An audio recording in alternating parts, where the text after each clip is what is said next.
Assalamualaikum warahmatullahi wabarakatuh. Perkenalkan, nama saya Diarini Hardianti, NIM 211221156, kelas Ilmu Komunikasi, Sabtu siang, Universitas Dian Nusantara.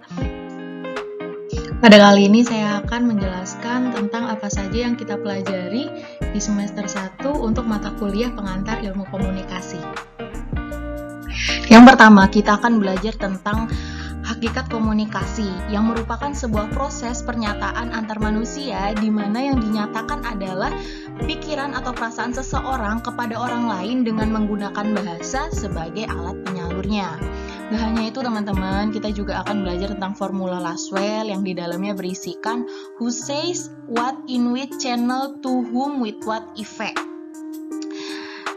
Setelah itu kita juga belajar tentang komunikasi sebagai proses sosial, yang artinya tindakan antar individu atau kelompok yang melibatkan intensitas, motivasi, dan kemampuan yang berlangsung secara terus-menerus tanpa ada akhir. Tahu nggak sih teman-teman kalau misalnya komunikasi itu sebagai ilmu? Ilmu pada dasarnya adalah pengetahuan tentang sesuatu hal atau fenomena, baik yang menyangkut alam ataupun yang menyangkut kehidupan masyarakat yang diperoleh manusia melalui proses berpikir.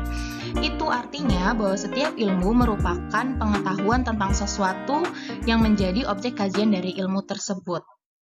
Di dalamnya juga ada syarat keilmuannya. Ada objektif, metodis, sistematif, dan universal.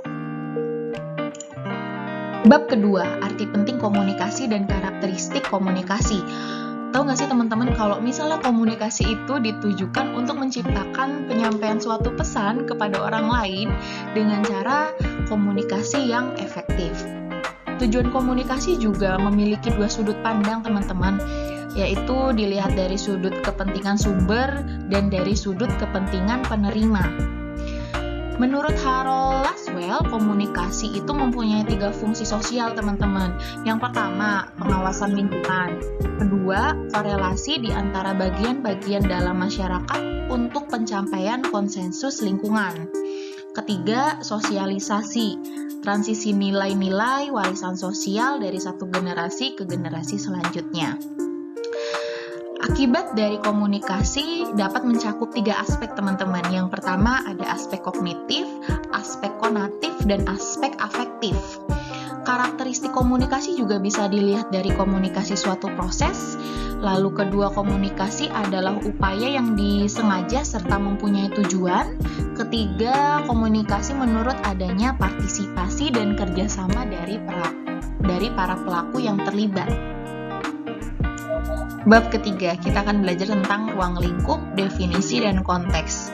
Yang dimana definisi dari komunikasi itu adalah usaha penyampaian pesan antar manusia.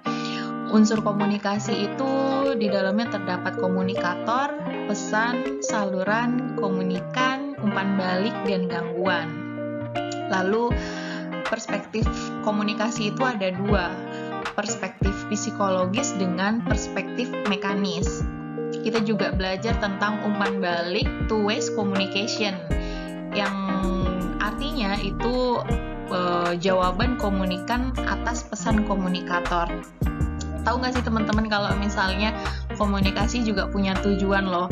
Yang pertama ada perubahan sikap, kedua perubahan pendapat, ketiga perubahan perilaku, dan yang terakhir ada perubahan sosial.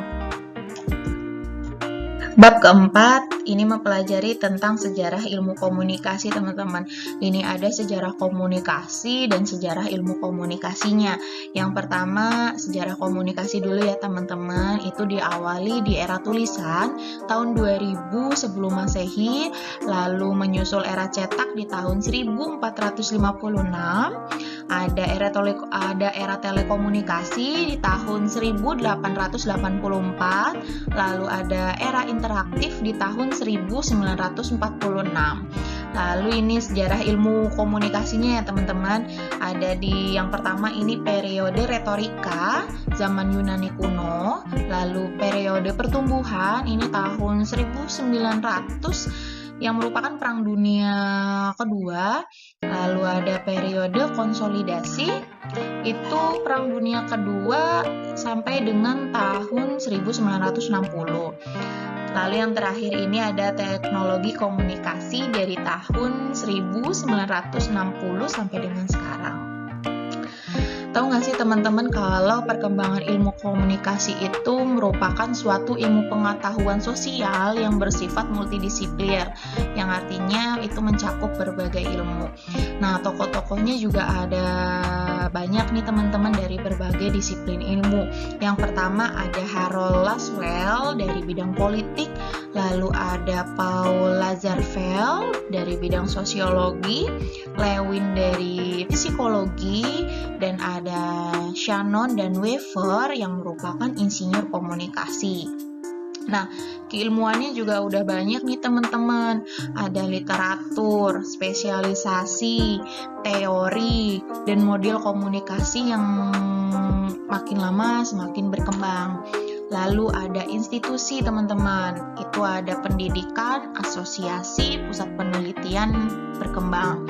Itu juga ada teknologi yang di dalamnya itu ya seperti komputer, televisi. Bab kelima, kita akan mempelajari tentang 12 prinsip komunikasi, yang pada dasarnya prinsip komunikasi adalah penjabaran lebih jauh dari hakikat atau definisi komunikasi. Oke, yang pertama itu ada komunikasi adalah proses simbolik. Kedua, setiap perilaku mempunyai potensi komunikasi. Ketiga, komunikasi memiliki dimensi isi dan dimensi hubungan. Keempat, komunikasi berlangsung dalam berbagai tingkat kesengajaan. Kelima, komunikasi terjadi dalam konteks ruang dan waktu. 6. Melibatkan prediksi peserta komunikasi. 7. Komunikasi bersifat sistematik. Yang kedelapan, pengaruh latar belakang sosial budaya terhadap efektivitas komunikasi. Kesembilan, komunikasi bersifat non-sekuensial. 10. Komunikasi bersifat prosesual, dinamis, dan transaksional. 11. Komunikasi bersifat irreversibel. Dan yang terakhir atau ke-12, komunikasi bukan panacea untuk menyelesaikan berbagai masalah. Bab ke-6, ada persepsi dan inferensi sosial. Nah, persepsi itu merupakan proses mengolah dan memaknakan stimulus atau rangsangan yang diterima dari lingkungan. Proses sensori ini untuk alurnya yang pertama ada stimulus, kemudian ke reseptor, lalu diproses di sistem saraf, dan akhirnya menghasilkan sensasi. Untuk sensorinya sendiri itu ada penglihatan, pendengaran, penciuman, perabaan, dan perasa ya teman-teman ya. Nah, untuk yang kedua ini ada proses persepsi dan proses resepsi. Ini jangan sampai ketukar ya teman-teman ya. Kalau misalnya proses persepsi ini alurnya yang pertama itu dari penginderaan lalu kemudian ke persepsi. Kalau yang proses resepsi alurnya itu dari beragam stimulus kemudian ke analisis, lalu yang terakhir itu ada respon yang terseleksi.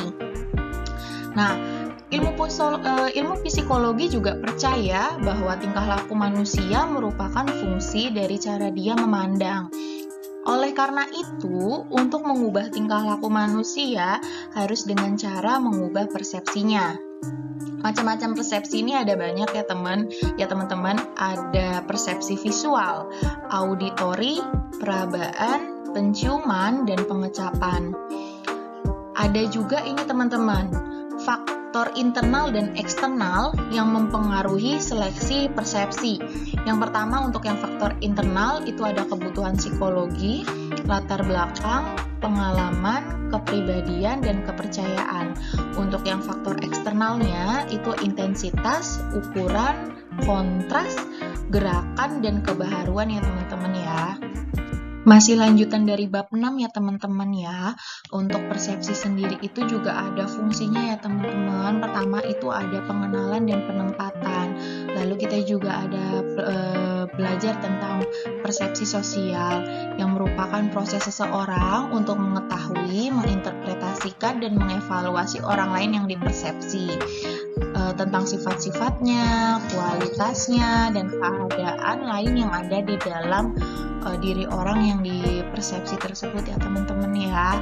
Tahu nggak sih teman-teman kalau misalnya pesan melalui ekspresi, perubahan mood, emosi, dan tatapan mata itu termasuk ke dalam komunikasi nonverbal ya teman-teman.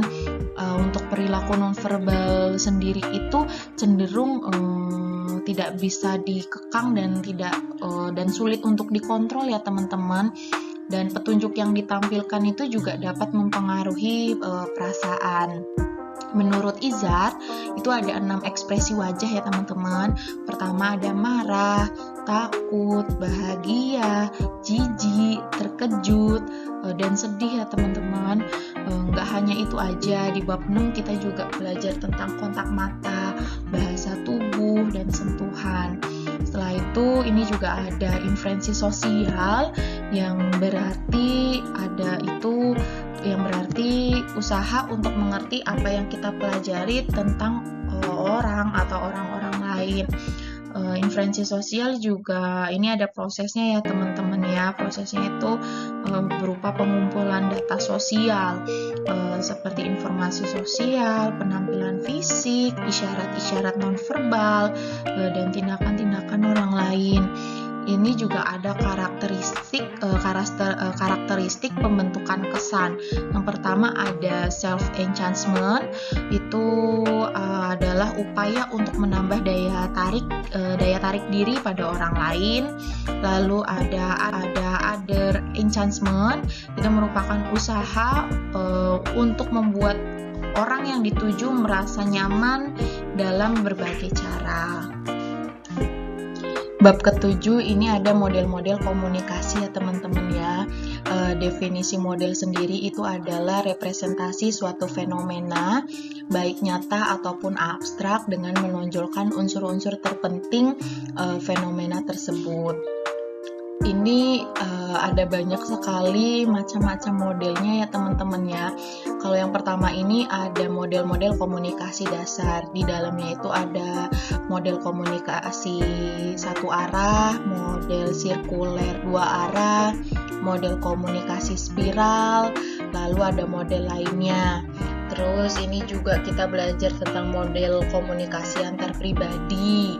Terus belajar tentang konsep dan premis model interaksional. Lalu ini ada model SR atau stimulus respon ya teman-teman. Lalu yang terakhir ini kita juga ada belajar tentang model Gadi-Kunz dan Kim atau model komunikasi antar budaya ya teman-teman ya. Bab ke-8 ada komunikasi verbal dan nonverbal ya teman-teman. Kalau komunikasi verbal sendiri ini merupakan komunikasi yang menggunakan simbol-simbol verbal bahasa gitu ya teman-teman, berupa tulisan dan lisan teman-teman. Nah, ini juga ada komunikasi nonverbal. Tadi di bab 6 juga sudah sedikit disinggung tentang komunikasi nonverbal ya teman-teman ya. Nah, kalau komunikasi nonverbal ini biasanya sih menggunakan bahasa tubuh ya teman-teman, seperti tanda atau tindakan. Proses komunikasi ini di mana pesan yang disampaikan itu tidak menggunakan kata-kata atau bahasa ya teman-teman ya. Bab 9, komunikasi antar pribadi. Komunikasi antar pribadi itu merupakan proses penyampaian dan penerimaan pesan antar komunikator dengan komunikan. Komunikasi antar pribadi itu dinilai sangat efektif untuk merubah perilaku orang lain bila terdapat persamaan mengenai makna yang dibicarakan. Lalu kita juga belajar tentang teori komunikasi antar pribadi, yang diantaranya ada aprehensi komunikasi, self-disclosure, penilaian sosial, penetrasi sosial, atau yang biasa disebut juga teori kulit bawang. Kenapa begitu? Karena jika kita mengupas kulit terluar dari bawang, maka kita akan menemukan lapisan kulit yang lainnya. Nah, itu sama seperti dengan kepribadian manusia, begitu teman-teman ya. Lalu yang selanjutnya ini ada teori mengurangi ketidakpastian dan dialektika relasional. Komunikasi antar pribadi itu memiliki ciri-ciri seperti keterbukaan yang ditandai dengan ketersediaan kedua belah pihak untuk membuka diri, kemudian saling memberikan reaksi, dan ikut terlibat merasakan pikiran dan perasaan orang lain selama komunikasi berlangsung ya teman-teman. Komunikasi antar pribadi juga ada jenis-jenisnya loh teman-teman. Yang pertama ini ada perkenalan, persahabatan, keakraban, suami istri, orang tua dan anak. Sifat-sifat komunikasi itu ini juga ketemu lagi ya teman-teman ya, dengan komunikasi verbal dan non-verbal. Komunikasi antar pribadi juga memiliki tujuan. Yang pertama ada tujuannya menyampaikan informasi, kedua menumbuhkan motivasi, dan yang terakhir ini ada menumbuhkan simpati ya teman-teman ya. Lalu kita juga bisa mempelajari manfaat dari komunikasi antar pribadi. Salah satunya adalah mengajarkan kita untuk lebih menghargai dan memelihara hubungan yang baik dengan orang lain guna meningkatkan rasa positif dalam diri dan meniadakan rasa kesepian, ketegangan, dan stres ya teman-teman. Bab 10 komunikasi kelompok. Menurut Anwar Arifin 1984, komunikasi kelompok itu adalah komunikasi yang berlangsung antara beberapa orang dalam suatu kelompok kecil seperti rapat, konferensi, dan pertemuan. Nah, ini juga ada klasifikasi dan karakteristik kelompoknya ya teman-teman ya. Yang pertama ini ada kelompok primer dan sekunder. Perbedaannya adalah kalau kelompok primer itu kelompok yang anggota-anggotanya itu berhubungan akrab ya teman-teman. Sedangkan kalau kelompok sekunder itu anggota-anggotanya itu tidak berhubungan akrab. Nah, yang kedua ini ada kelompok keanggotaan dan kelompok rujukan. Theodore Newcomb 1930 itu melahirkan istilah membership group dan reference group. Yang ketiga ini ada kelompok deskriptif dan kelompok preskriptif. Menurut John C. Craggan dan David Wright 1980 membagi kelompok menjadi dua. Itu ada deskriptif dengan perspektif. Kalau deskriptif itu menunjukkan klasifikasi kelompok berdasarkan tujuan, kelompok pertemuan, dan kelompok penyadar. Sedangkan perspektif mengacu pada langkah-langkah yang harus dilakukan kelompok untuk mencapai tujuan seperti diskusi meja bundar, simposium, forum, dan diskusi panel. Nah, ini juga ada pengaruh kelompok pada perilaku komunikasi, diantaranya seperti konformitas, fasilitas, dan polarisasi. Anggota-anggota kelompok juga bekerja sama untuk mencapai dua tujuan ya teman-teman ya.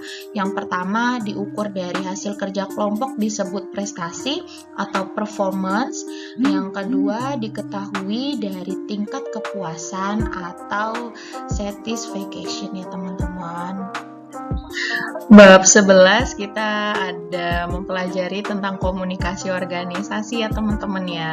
Yang pertama ini menurut Goldhaber, komunikasi organisasi itu merupakan proses menciptakan dan menukar pesan dalam suatu jaringan hubungan yang saling tergantung satu sama lain untuk mengatasi lingkungan yang sering berubah-ubah.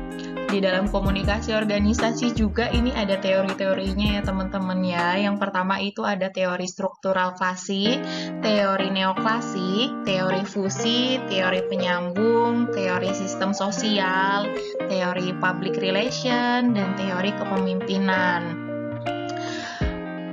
manfaat dari komunikasi organisasi itu ada seperti paham dengan teori komunikasi organisasi, dapat memperkuat hubungan antar anggota organisasi dan pimpinan dari organisasi tersebut, lalu mempermudah tercapainya tujuan organisasi. Ada juga manfaatnya itu ada juga mengetahui tugas pimpinan dan anggota dalam suatu organisasi. Komunikasi organisasi juga ada fungsinya ya teman-teman ya. Yang pertama ini ada fungsi informatif, fungsi regulatif, fungsi persuasif, dan fungsi integratif. Komunikasi organisasi juga ada gaya komunikasinya ya teman-temannya ya. Yang pertama ada controlling style, equalitarian style, structuring style, dynamic style, relinquishing style, dan withdrawal style ya teman-teman ya. Dan yang terakhir bab ke-12 ini ada komunikasi dan budaya. Tahu nggak sih teman-teman kalau misalnya budaya dan komunikasi ini tuh nggak bisa dipisahkan satu sama lainnya loh teman-teman. Unik banget kan ya? Menurut Samovar dan Porter tahun 1994, komunikasi antar budaya terjadi apabila sebuah pesan yang harus dimengerti dihasilkan oleh anggota dari budaya tertentu untuk konsumsi anggota dari budaya yang lain. Intercultural communication menyatakan bahwa komunikasi antar budaya terjadi apabila terdapat dua budaya yang berbeda dan kedua budaya tersebut sedang melaksanakan sebuah proses komunikasi. Di dalam komunikasi antar budaya ini ada dua fenomena loh teman-teman. Yang pertama itu ada enkulturasi dan akulturasi.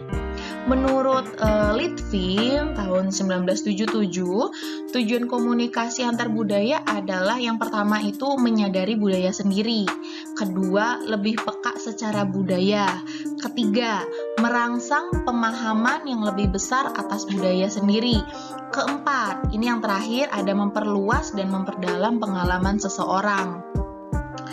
Komunikasi antar budaya juga punya fungsi ya teman-teman ya. Yang pertama ini ada fungsi informasi, fungsi instruksi, fungsi persuasi, dan fungsi menghibur. Kalau diperluas lagi ini ada dua fungsi lainnya juga ya teman-teman ya. Yang pertama ada fungsi pribadi dan fungsi sosial. Gak hanya itu aja teman-teman ya, di komunikasi dan budaya ini kita juga ada belajar prinsip-prinsip komunikasi antar budaya, hambatan komunikasi antar budaya, jenis-jenis komunikasi antar budaya, dan yang terakhir kita juga mempelajari tentang cara menghadapi hambatan dalam komunikasi antar budaya ya teman-teman ya. Baik, sekian presentasi dari saya. Terima kasih. Wassalamualaikum warahmatullahi wabarakatuh.